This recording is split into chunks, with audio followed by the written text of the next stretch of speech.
What you see here is $10,000 on the table. You can take this money as a loan, but I will charge you a little bit of interest rate. Like most people, you take the money and you go buy a nice car.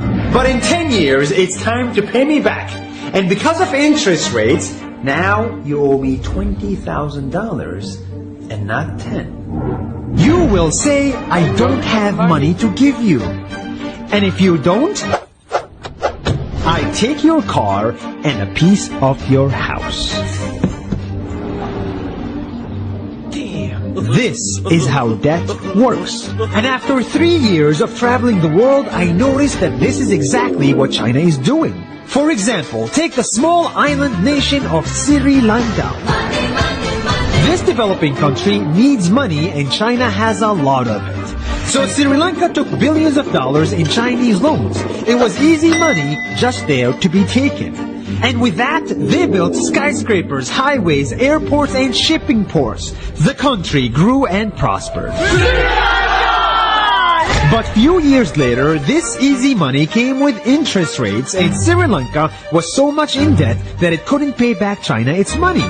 And the only way out was to give China control of what they had built. In other words, Sri Lanka lost a piece of its home to China because of debt. This is the Chinese money trap. And it's a real thing I saw all over the world.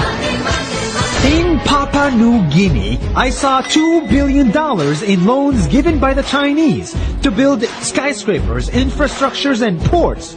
But there is no way this remote developing country can pay it back or its interest rate. And the only way out is to give China control of the country. In the Maldives, Pakistan, Malaysia, Laos, Kazakhstan, Mongolia, Egypt, Kenya, and South Africa,